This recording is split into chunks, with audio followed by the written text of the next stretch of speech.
in whichever organization you are working, whether in whatever capacity, as a leader, as a coach, when you are having conversations, people speak about their feelings. I'm not feeling so happy with these timings at work. I'm not feeling happy about Zoom calls, back-to-back Zoom calls. I'm not feeling happy about going to work or going, to office again, and so on and so forth. As coaches, we can use these tools, what you see on the slide, to assess that whenever someone feels something, the root cause is some or the other need.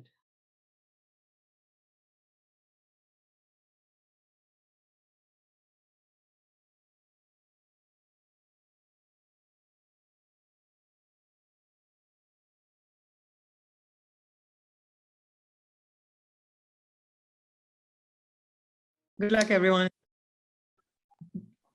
Here we go. Participants are filing in. I think you should be able to see the number at the bottom. Hello, everyone. Welcome. Good morning, good evening, good afternoon, wherever you are. Where are you? Let us know in the chat where you're connecting from. And I'm sure our panelists, amazing panelists today, would love to see where everyone's joining from. And today we have an amazing discussion, and we have some lovely panelists joining us here. And we're going to be talking about developing systemic relationships in organizations. We're going to be focusing a little bit more on the relationship aspect of things. And as we can see here, hi, Katie from Houston, Kelly from New Jersey, Rashima. Welcome. Yeah. Hi, welcome. Yeah. Wow, we have Chennai, Rhode Island, Bordeaux, France, Berlin, Germany, Salt Lake City, Utah, Ghana, Italy. Amazing. New Delhi. Cindy, I know you're used to it, but I think Tanaya, Deepti, Venkatadri, I think it's maybe a little bit different for you. You may not be familiar with our audience, but as you can see, they're an active bunch from all over the world. Yeah. So, and they love the master classes, the masters in coaching webinars. And I love them for loving it. Yeah. Excellent. So I'm going to hand over to the very capable Cindy to run the rest of this webinar, to host the panel. And I will be here in the chat box. Please, if you have any questions, put them in the chat, any comments, and we'll make sure that the host and panelists, everyone can see and address them. All right, everyone, enjoy. All the best to the panelists, and I'm off camera. See you soon. Thank you, Neha. So, coaches, well, thank you for joining us today. And today is quite an interactive, thoughtful discussion on, COVID has changed the dynamics of workplace, how we engage in the workplace, and how we relate. And over time, over the past few years, over 2 years, dynamics have changed. Some have strengthened, some have grown apart, but dynamics with relationships in different layers of the organization has changed. We're going to keep our focus today on what are we preserving? What are we maintaining in relationships? How can we rebuild? What are we noticing on the different dynamics in relationships within the organizations? And how, as we as coaches, can coach to accommodate all the newness that's going on around us? I welcome my panel that will, offer support and contribute in very meaningful ways. And I'd like to introduce to you to Deepti, Tanaya, and to Venkat. Many of you already know Venkat. He has appeared in our webinars before.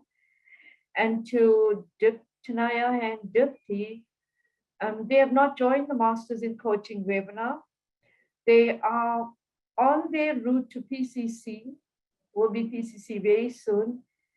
But I got to say this, I selected them to join our webinars, today's webinar, because of their vast experience in working with people within organizations. And the experience is not restricted just to coaching, but it's much broader than that, putting in many other modalities like leadership, HR, many other roles. So welcome to you, Dipti and to Tanaya, and we are so pleased to have you with us. Thank you so much. Thank you, Cindy. The master coaches on this webinar is, of course, Venkat and I. And from time to time, as we're talking, we will link core competencies into the conversation to make it more a masterclass. I'd like you to, of course, engage with us as much as possible, to our participants. And before we get going, I'd like to ask an open-ended question to everyone. And please type into the chat box. We'd love to hear from you.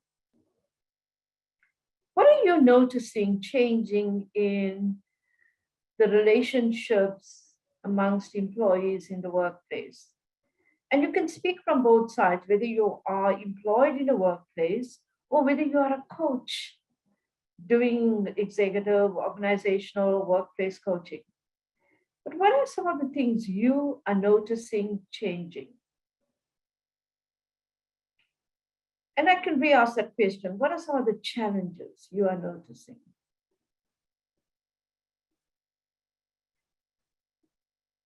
And of course, to our panelists, what are we noticing?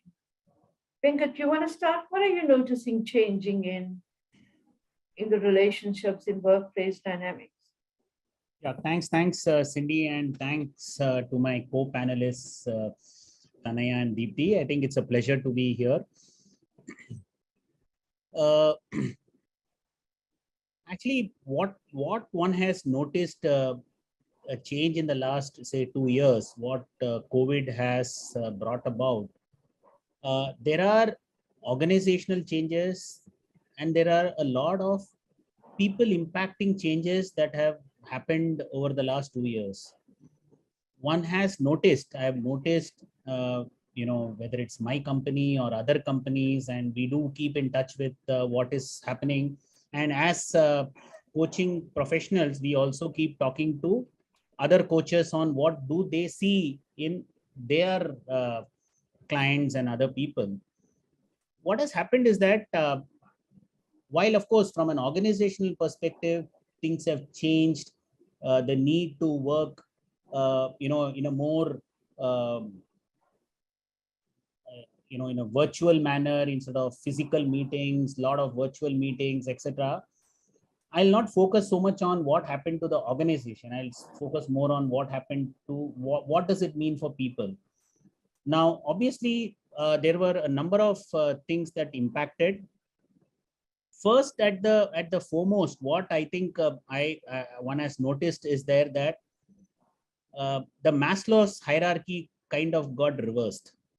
That earlier we all used to say, I need a, the security, the food and other things. And then, you keep going up and then you go to self-actualization. One thing that COVID made everybody realize is that it kind of inverted the whole thing.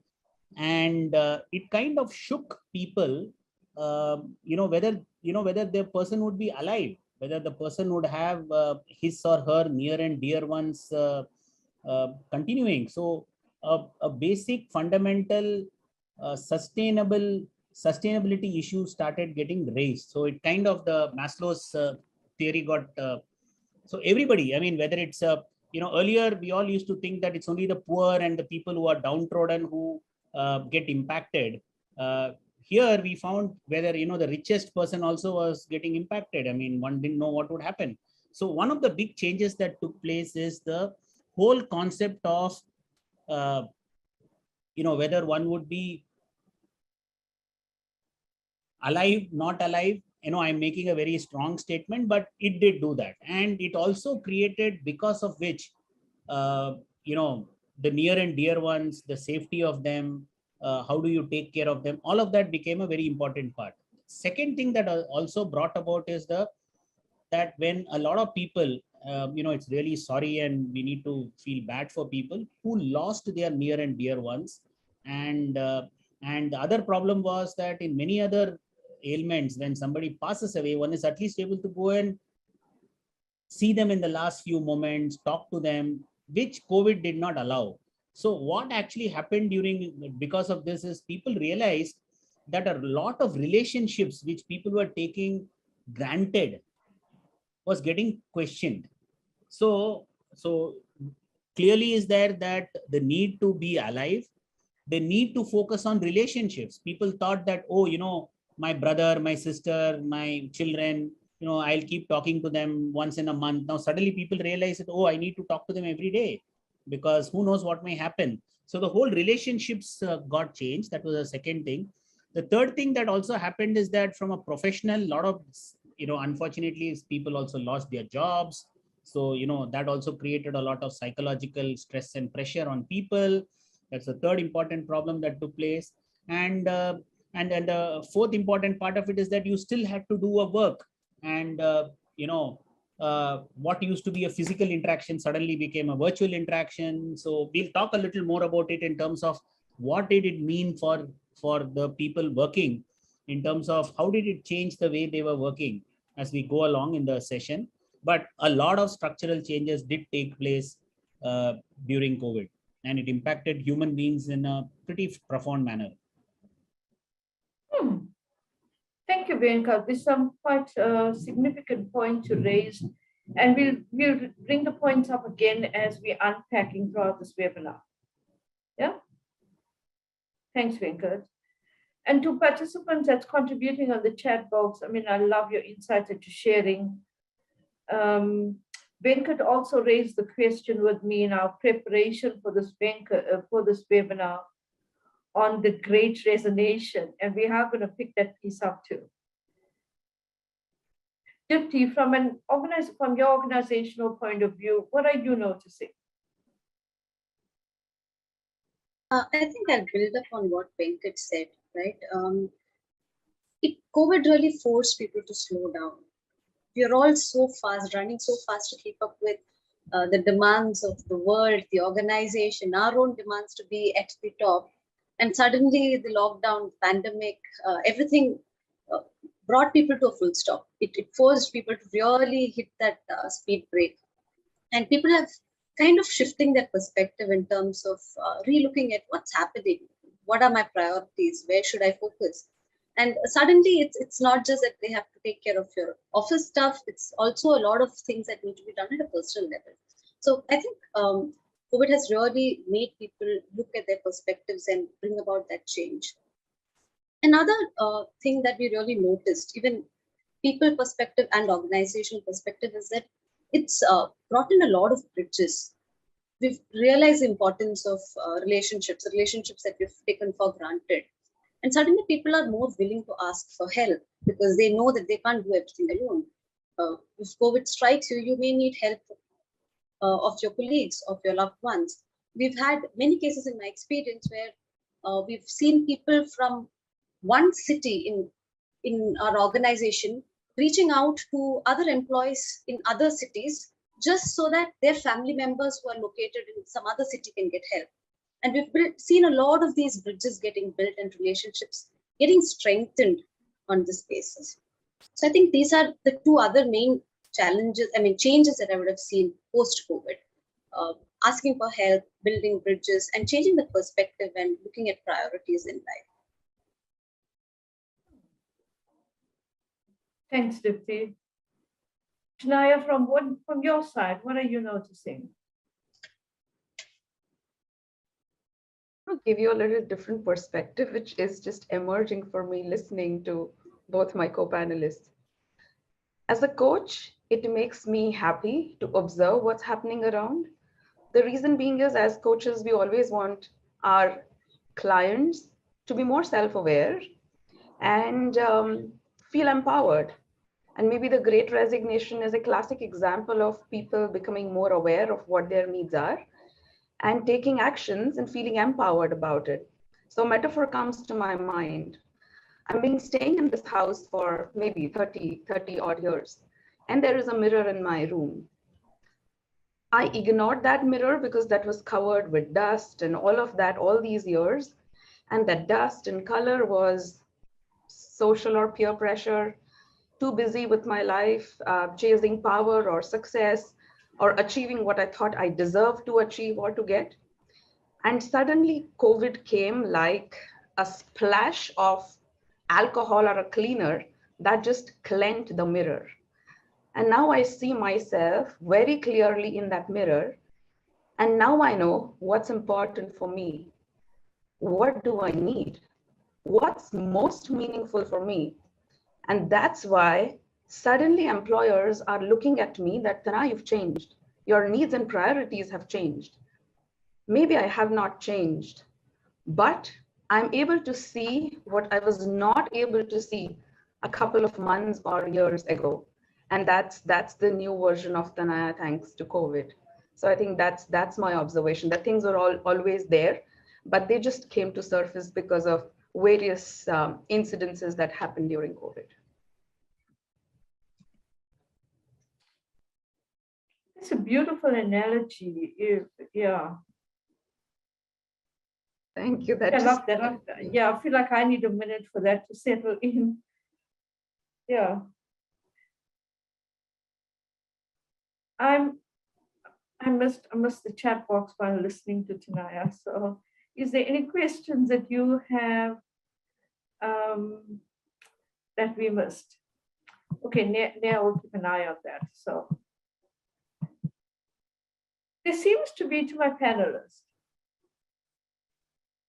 so in this changing dynamics of people, especially relationships, and of course, we heard you all talk about how systemic the flow of that is, meaning the person, the team around that they're meeting on Zoom. Venkat mentioned the organization the team is a part of, so all other stakeholders there.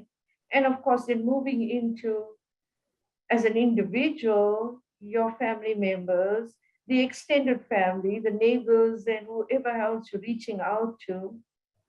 And Dipti talking about reaching out to other teams in different locations to locate people. So in all the space that we are engaging with different dynamics of people and meaningfulness to them, what skills are you noticing? I don't know if this skills is the right word. What are you noticing that people need most?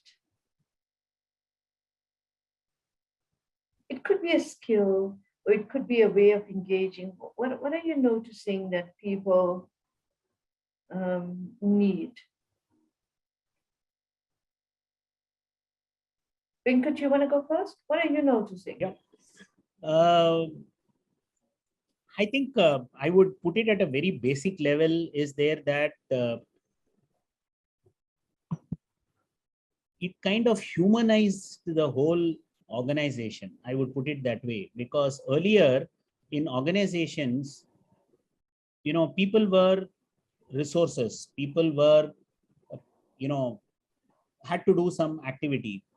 But I think one of the most important thing that COVID taught all of us and many organizations is there that is to humanize, look at people as humans. They also have their own personal problems, mental problems, all those things. So earlier one would, the dealings would be like, look at somebody and say, hey, you are a finance manager, make sure that you do the finance as well, or you're a factory manager, you do the factory well. But people went beyond it and said, oh, that's all fine. The first important thing is that all of us are humans. So let us understand that there is a humanness. I know it's not the right English, but let us actually look at it and start looking at each other as humans And then we bring in things like empathy, compassion, care, concern. All those things are very critical. They all go together as one block. That's what I would say as a big change that I have noticed in many people and many organizations. For you, Dipti, what's emerging? It's kind of similar to what Venkat said, right? And what really came up was this need. When we used to have interactions with teams and people, your first question is, okay, what are we meeting up for? What do we need to do today? So the focus is only on the agenda and what needs to get done. It's only on the task. But somewhere down the line, the focus has changed to how are you? How's your family? Are all of you keeping fine? Do you need any help? So the focus has really shifted to looking at the other as an individual and not just as the source for your task, right? Just the source for getting your work done. So there's really a shift in that perspective. And somewhere down the line, what we're really seeing emerging through post-COVID and what people are really talking about is how do I look at my emotions? How do I manage things better? Things are so difficult for me as an individual. How do I also manage my team, which is also facing as much issue? You're also seeing this aspect of the role of a manager really changing, and the role of the manager boss becoming somebody like, okay, you guys are staying alone. Do you need food? How can I help you? Are you all safe? So there's really a shift in the way you deal with people, the kind of relationships that you hold with people. Gone is a transactional way of working. There is so much more of a need that people are looking at the relationship more. And if that relationship is not genuine, if what you're hearing from your manager or your colleague is not genuine, then there is a disconnect. So that's what I'm really noticing.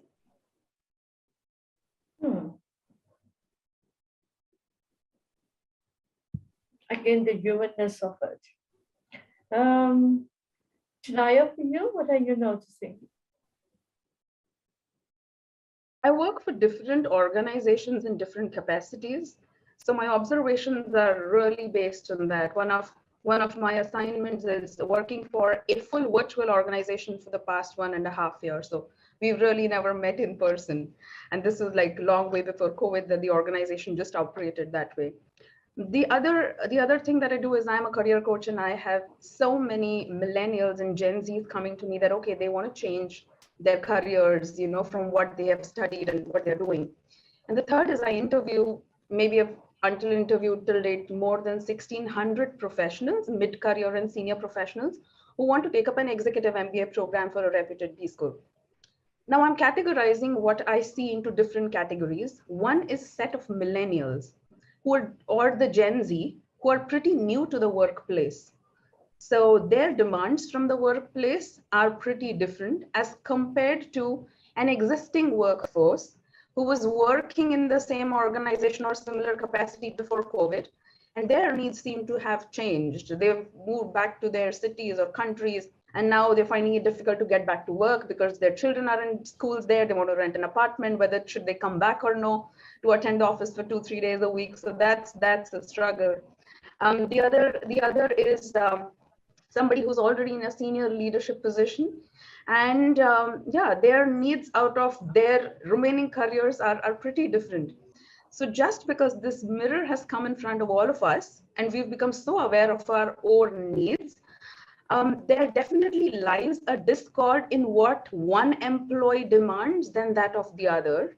And hence that's posing a challenge. I'm sure that most of us are on LinkedIn, and we have witnessed this poll a couple of times. Do you want to get back to office? Which would be the best model, hybrid or so? And you see a diversity of opinions coming in there, because some have the facilities, some don't. Some are tired staying at home with 3 kids and then in-laws, and they just want a silent space to work. So there's so much of diversity, and that's causing an overwhelm. But I still want to draw a little more attention. Specific, I'm talking to in terms of India, Asia. We have a lot of young population, and retaining millennials or Gen Z particularly, making them comfortable at workspace is becoming a challenge because they come in with a sense of entitlement. They come in with an expectation that I want to do meaningful work. They come in with an expectation that I need to be heard. They come in with an expectation that I need to know the bigger picture of what I'm contributing to. And retention becomes a lot of challenge. So since I have studied HR and I've been into the L&D function as an external one for years together. I've studied the Factories Act, that's an Indian legislation, okay? And we've always studied about legislations for employees who worked in physical environments. I'm wondering, is there time for us to revisit policies or revisit legislations or make decisions when we consider different needs of different demographics that we have now, and maybe the hybrid workplace and things changing? And so that was the question that was popping in my mind as my co-panelists were speaking about what's changing in the workplace. Cindy, can I add something which is coming into me from what Tanaya is saying? She talked about the Zen, the generation Z. One big change that we have seen, and it does impact quite a lot of the Asian part of it, is the whole the role or the focus on women employees. Actually, what ended up happening is that earlier women, obviously, the way the Indian and the South Asian culture is that women tend to take care of, even if they are working, they do take care of the house as well, for whatever traditional reasons. Now, when the COVID thing happened, the women actually were the people who got, I would say, pretty badly affected from a job perspective, because what happened is that earlier they would be able to go to the office, somebody would take care of the house, a maid would come, etc., etc. Now, there was no maid, nothing there. The lady has to, the kids used to go to school, you put them into a bus in the morning and they go and they come back in the evening. Now the kids are sitting at home, the husband is sitting at home, the in-laws are there. I mean, actually one thing that has happened very dramatically is that along with the the younger crowd is the women. I think they got also badly shaken in this whole thing, and what actually needed to happen is that many organizations, I would now link to that. So what we also saw in many companies is that women were resigning because they were not able to handle so many things at that time. So while we call the Great Resignation, along with men quitting, and many of them probably quit for purpose and all those things, being close with family, a lot of women quit because they were not able to handle this sudden increased workload. So organizations are now, I can talk about a few things that we did at a point of time. How do you give comfort to women that you can still have your career and yet do the other things that you're used to in your household? So that's another big delta that took place. The women got shaken out because of all of this, and of course I'm the only man and you three are women, so obviously you would understand it much better, but I could see it all across. Yeah. I see a smile on Dipti's face as you were talking, Venkat. So I'm going to check in with her. What's that about? Oh, what do you want to say? Yeah, I was just, I'm totally resonate with what Venkat said, because I know there was a point when, you go crazy and I have a support system at home. I have 2 kids who are quite small, 4 and 6, and I have a support system at home. But there were days when, since I work in a bank, we had to go most days, but there were days when I was stuck at home working. So we were working at home and we were working for home. And there were days when we would go just crazy thinking of, the things that you need to do. And we would literally pray for getting back to office because it was crazy. And I remember when people used to ask me, how do you manage? And I would be like, I don't manage, my in-laws manage it. I have somebody to support. And it's again the relationships that come through there, right? And I mean, to what Venkat said, we see so many resignations even in our organization because women can't figure out how to take care of their kids. Daycares are not open. You don't have play schools where you can put children. Online schools are sometimes during working hours. So not just women, I mean, how do parents manage? So that's a big question that was there in everybody's mind, because that is something that COVID has really impacted. And again, only relationships there play a role, because unless you have somebody who is a support system, unless you've had those good bridges where you take care of somebody else take care for you, and you step in for each other, it's not going to work. Shreya, you were also smiling there. Anything you want to contribute to this piece?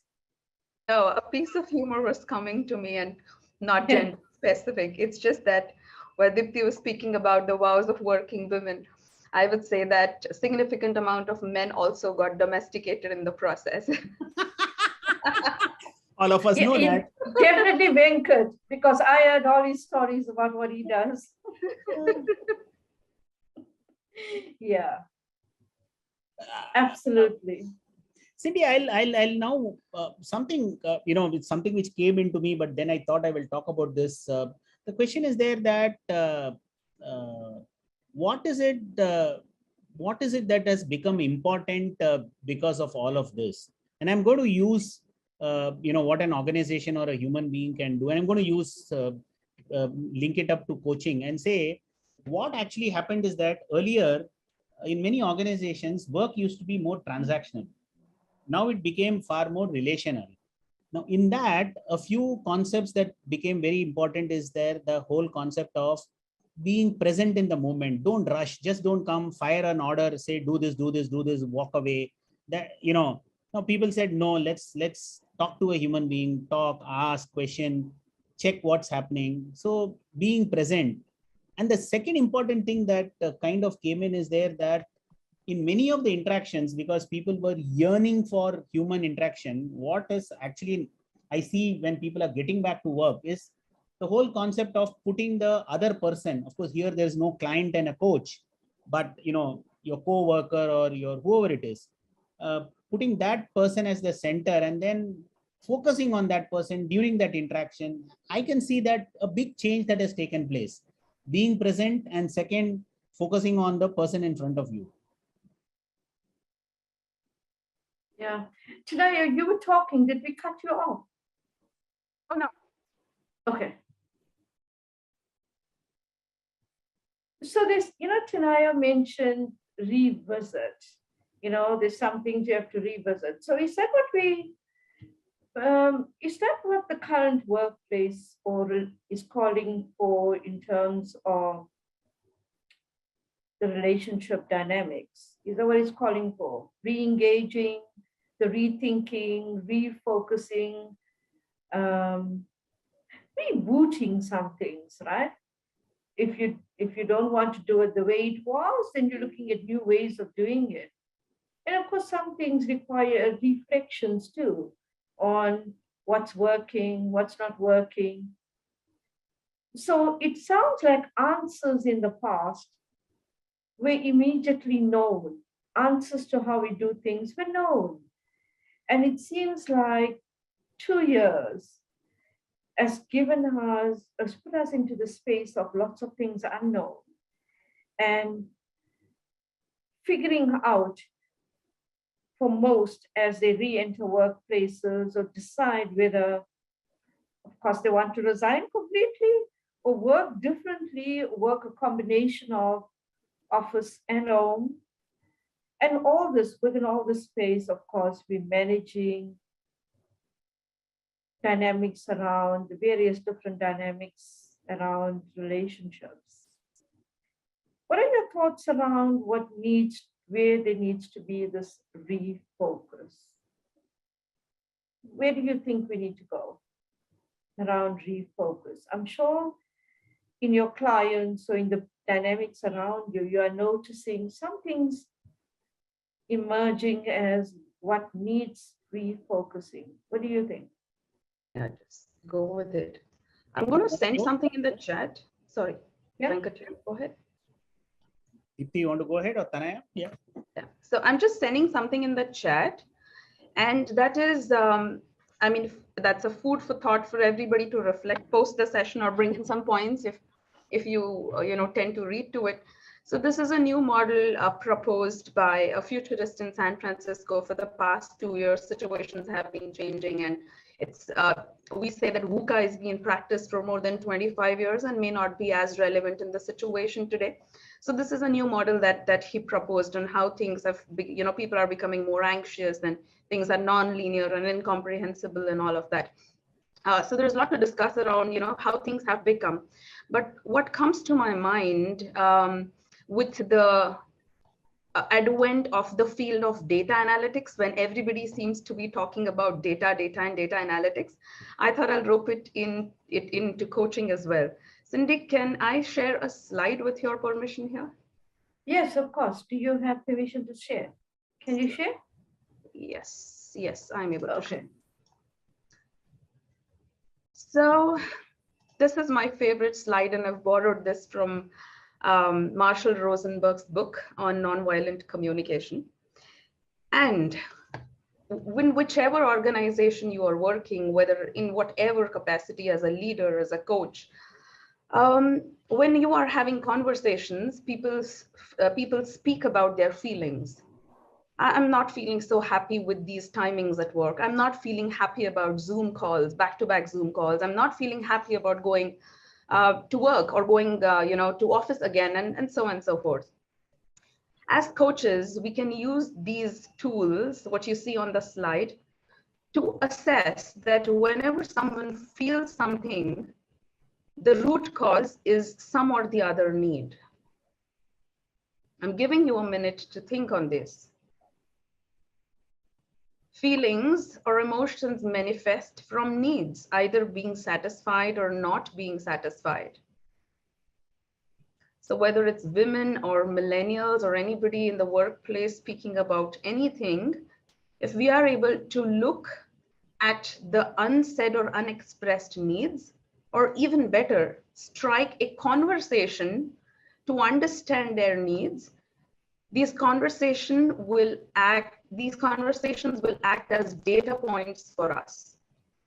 And we can create a repository of all the data points that we get in our respective organizations, because what we suggest today may not be the best for your organization or for your role in your organization. We can't generalize. So the best way is to strike a conversation and just ask a question. What do you need at this moment? What do you need to make you feel better? What do you need so that it makes you feel happier and wanting to come back to office? And these could be data points for us to think of what employees or leaders or managers would be wanting in your organizations. I'm doing these two different assignments parallelly as I talk to you today on one role, on one leadership program, solely on leader as a coach. We know that all these years we had to excel, show our capabilities to get promoted as a manager or a leader, but with the era of information overload, no more can we be experts always, but we want to harness the group and team wisdom. And what makes us better leaders is having a coaching mindset, creating that conducive environment for people to work together. So again, bringing that coaching approach of asking, partnering with the way we partner with our clients, partnering with your employees, pacing the way we coach, and we follow the pace of our client, pacing with your employees. And again, as I'll bring back to this, is needs at the root of feelings and emotions of your employees.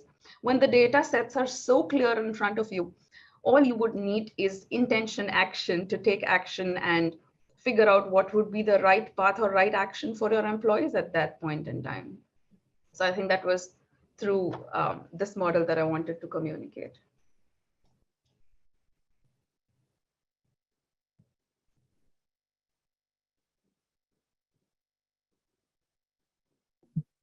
Thank you, Tanaya. That raises the very dynamics. I mean, many dynamics around what people go through on different levels of emotions, right? It's so much more deeper and layered. So thank you for sharing that. And even Venkat raised that right at the beginning, our needs. Spoke about our Maslow's hierarchy of needs. I want to invite Neha. Neha, are you noticing anything that you want to contribute to, meaning around, this changing dynamics around relationships in organizations? And what do we need more of now? What do you think? Thank you for asking, Cindy. I'm definitely deeply resonating with everything that I've heard so far.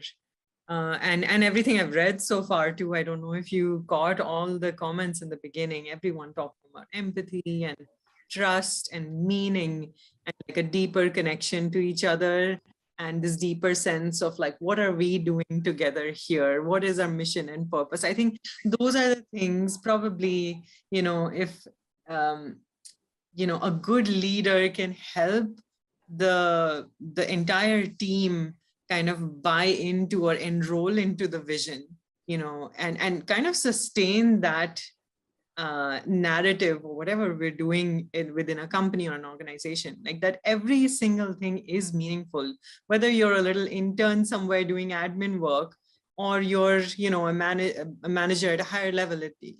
Everything leads to something, to probably give that sense of purpose and meaning to work, and of course to, yes, go beyond and develop that sense of I can trust that if I tell someone that, hey, you know what, I have had a really rough day, and do not have to, basically be crying 1 minute and have to go into a board meeting the next, things like that, to be able to trust and to be able to say that, look, I need this right now. Is it okay if we reschedule or if I take this time? I think just that basic sense of safety that, yes, I'm okay here. I'm okay to be my whole self here. I don't have to show up in this completely compartmentalized way, which is so hard to do when you're working from home. Like, for instance, this is my bedroom. Every time there's a meeting, every time there's a webinar like this, all of you are essentially in my room right now to me. When I have a scary meeting with someone, they're in the room with me. So it's my entire space, my entire life is being conducted from this room right now. And so, some people don't have the luxury of demarcating. Okay, I'm going to go and that is my office. I'm going to sit there. I'm going to do this. There is a need now for me to feel safe, to feel good, and to feel like I'm doing something meaningful.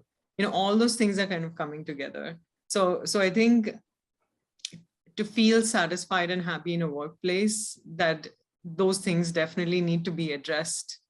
And it's not enough anymore to just be like, okay, I'm getting a paycheck, it's fine, it's enough. It's just not enough anymore. It's such valid points around the needs, because it's kind of, exactly what we all have been talking about, and the messages on the chats. It's the humanness of it. Yeah.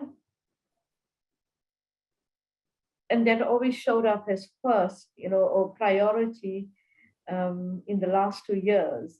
And everything else seems to have emerged from that, right? I recall a male colleague, a few mentoring him also for MCC, and he said to me, it's so difficult to give my attention to all the meetings in the mornings when my morning was reserved to making breakfast for the kids, taking care of them, settling them into their homeschooling systems. And then only my meeting started. So now it's very difficult to readjust to an early morning meeting, knowing that I'm neglecting something else that's really important for me. I thought, it's really wonderful to hear how people have changed and have made more meaning for themselves now and still want to do everything that's important. But there's an addition now that we can't ignore.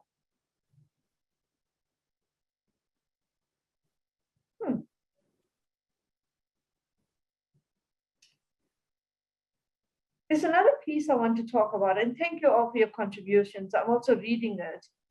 And so enjoying what you are saying about, trust and empathy and compassion and how we're moving forward. piece I want to pick up on before talking about this great, or people resigning and the greatness of it, let's talk a bit about all these words seem to be very coaching related. They've put into trust, presence, listens actively. So it seems like the qualities or the skills that we learn in coaching is only applicable now to relationship building.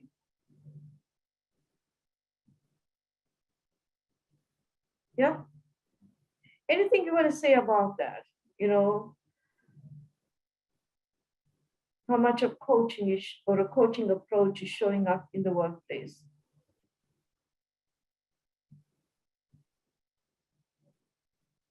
Panelists? Cindy, I'd like to add something here. In fact, when we got this topic, and I was just thinking about, systemic relationships and how relationships typically show up. We have an open coaching program in our organization where coaching is open for any employee if they really wish to use that space. And we see so many people really coming up in a manner of just 2 weeks from when we started registrations for this process. We had around 100 people who signed up. So that is the need for people to really come and speak a space that they could really trust. And when I was looking at those conversations, and when we look at relationships as a whole, and what you just said, right? It's not just some aspects of coaching that I'm seeing. What I'm really seeing is the organization itself as a whole needs to embody the coaching mindset. Things like the safe space, the non-judgmental kind of relationship, the trust that comes in, not just with the relationships that we have with individuals, but in every process and policy that we build in. Because the trust is not just how you and I interact. It's about how my policies are going to impact every employee. It's about how the processes of the way I work and the way you want things work. So there are so many interdependencies that come across that for me, it was not just that people have to embody that in their day-to-day relationship, but the entire organization needs to have that kind of a mindset. And that's really what came up for me when I was looking at it from that perspective. Yeah. Well, it's lovely to hear that in your company, your organization, coaching is offered to anyone and everyone. Yeah, it is special to hear that. And of course, I think a big thank you goes to you too for that.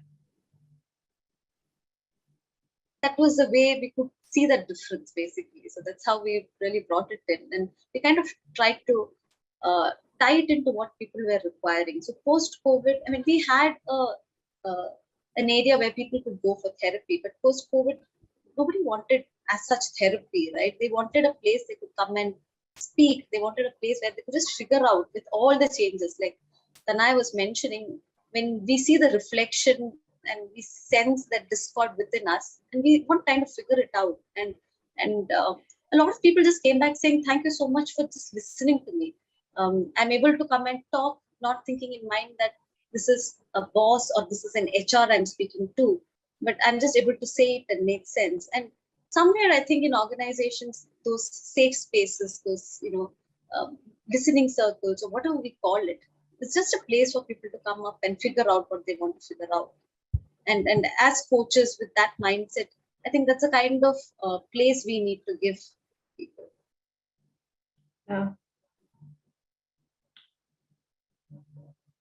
Tanya, for you? Big fan of this acronym that I heard on a Clubhouse event, and it said ACE, awareness changes everything. And while I agree on we should be empathizing, we should be listening, we should be creating spaces of trust, have unconditional positive regard, not believe that the map is the territory and all of that. I think we can't embody this without being aware of ourselves. these can't be accessories that we carry with us when you step out of the house in the role of whoever we are. But we really got to embrace all of these by being more self-aware of us as individuals, whether I'm a coach, whether I'm an HR professional or a panelist or whoever. So I think before we deliberate on what can we do as coaches, what can the HR fraternity do, what can employees do, we need to get back to ourselves. And it may sound a little harsh, but I think that's my point. That get back to ourselves and be aware. I mean, take out all the masks and the accessories of designation, title, experience, power, success, everything, and figuring out who we really are. And when we drop our accessories, we can really connect with each other, even if we may not have learned coaching formally or not have been educated formally in human resources. So for me, I think that could be a good starting point. Sounds like MCC coaching, where you drop everything else and be there fully for your client. Thank you, Tanaya. Venkat, I got to engage you in this topic before we run out of time. The Great Resignation. Yeah, on this, I would put it in, the problem which all of us talked about is that a lot of people had quit or whatever, was not really for pay hike, or I think a lot of people, they were looking at whether that organization gave them empowerment, gave them flexibility to work, whether they were given a sense of purpose in what they are doing. So those things became very important. And if you look at it, there were companies where, I'm talking about as when we look at studies that have been done in many parts of the world, companies which have had not a very good culture or a toxic culture where, where these things were missing, there was a big problem.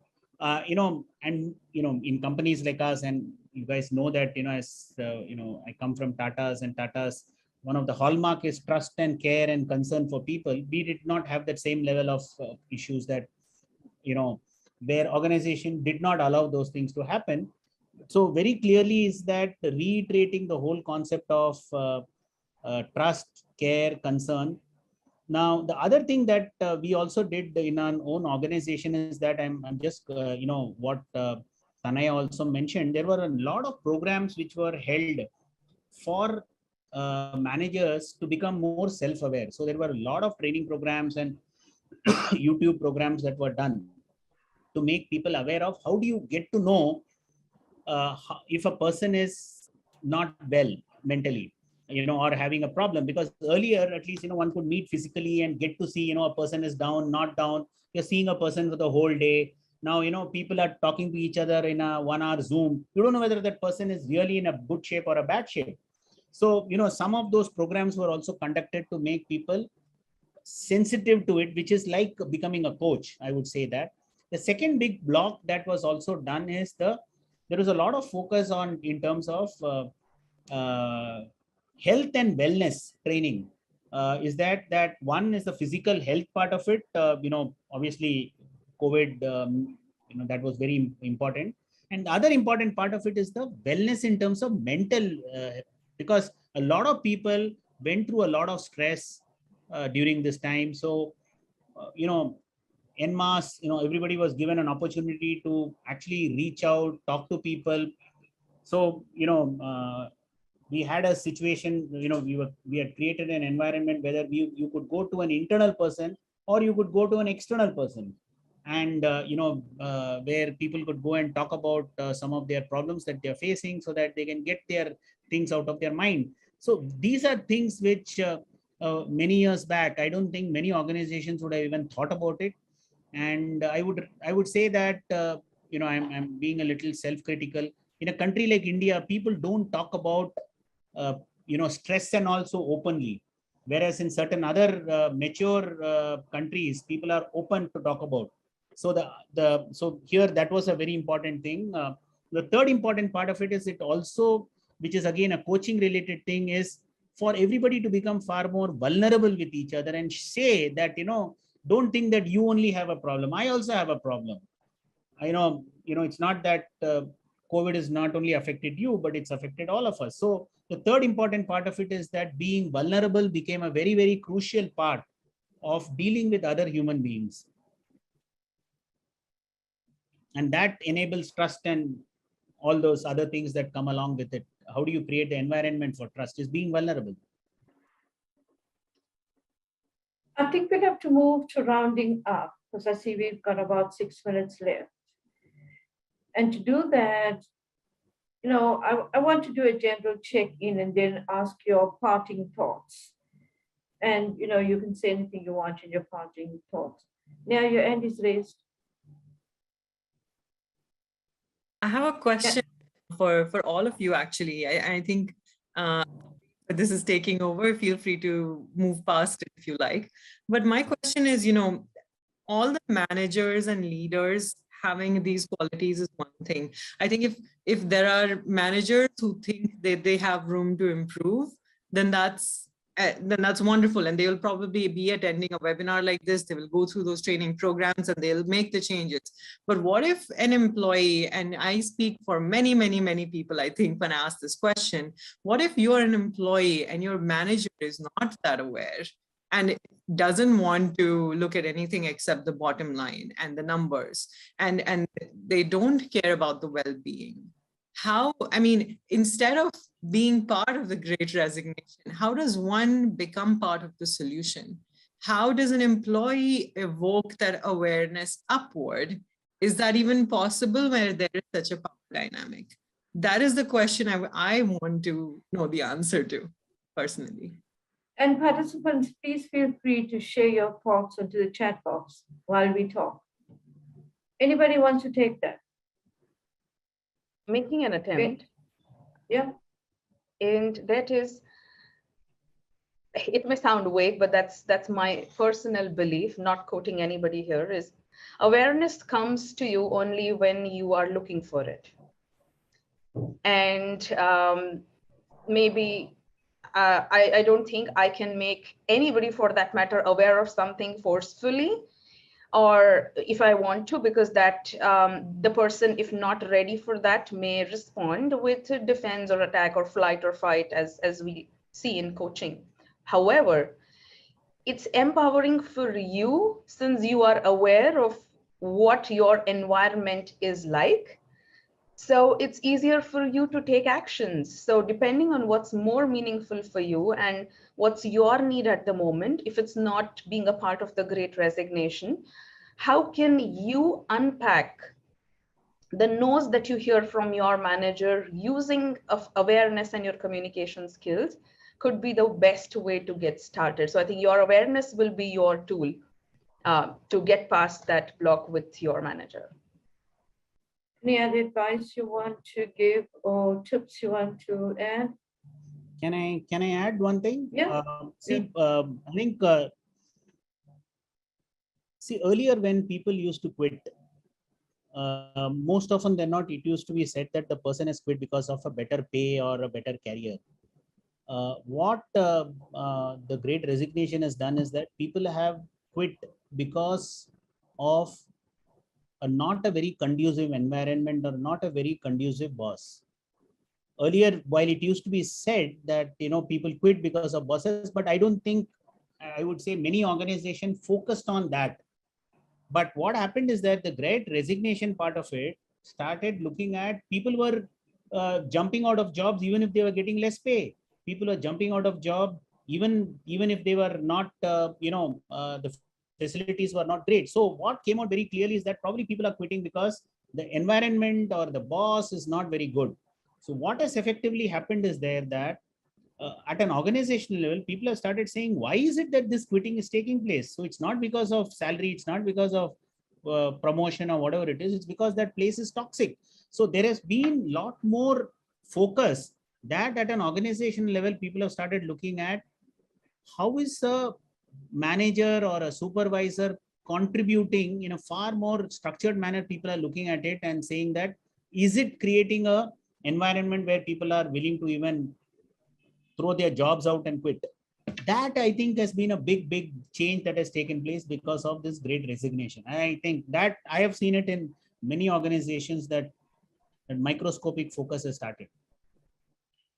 Yeah, people have become very aware of their own wellness, their own needs, their own growth points, and making their own good choices around that, right?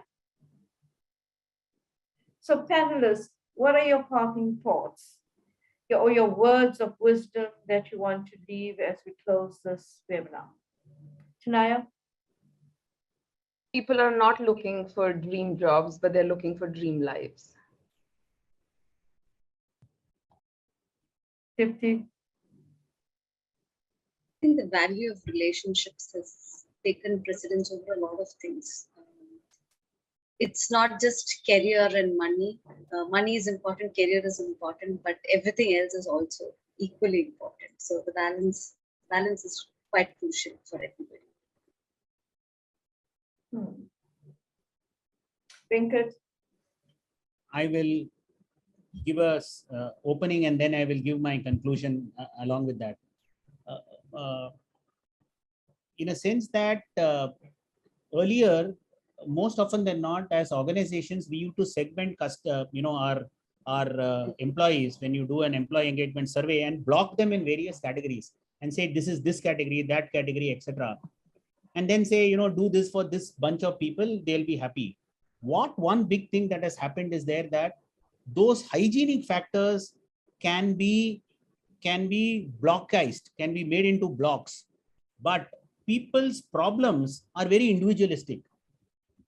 My problem will be different from your problem, may be different from your problem. So what has happened, one big thing that is happening is that personalization, what people talk about, personalization of, any product and services that we talked about. I can see a personalization of how an employee should be looked at for delivering what that person wants, and not one, not doing a whole, for all women do this, for all 30 plus do this, for all 50 plus do this. No, now it is almost like saying 1:1. I think that big change is happening. Yeah. Neha, from you, what are your parting words of wisdom? And please, participants, also write yours. Any, words of wisdom you want to leave with around building relationships, we'd love to hear it. What are yours, Neha? I would love to just pick up some things that have been said in the comments. Vinitha says, everything starts with a smile and asking, how are you today? Which doesn't happen after some time. It's so simple. Yet I got goosebumps as I read that, because it's so powerful. Sometimes it's all that is needed to make someone immediately feel better, less anxious, prepared for, even more motivated to work. If I think Venkat mentioned some time back just about giving training to people when they're away from you, when they're only interacting on Zoom for an hour. I think when you see an employee slipping in their performance, maybe that is their first indicator that something is going wrong. If someone is a top performer who is slipping away. So maybe to just ask that extra question, like, how are you today, is super powerful. So that's all I have for now. Yeah. Thank you everyone for joining us today. Next week's or next month's Masters in Coaching webinar, we're going to do some live coaching. So join us next month and have a wonderful week ahead. Lovely being with you all again.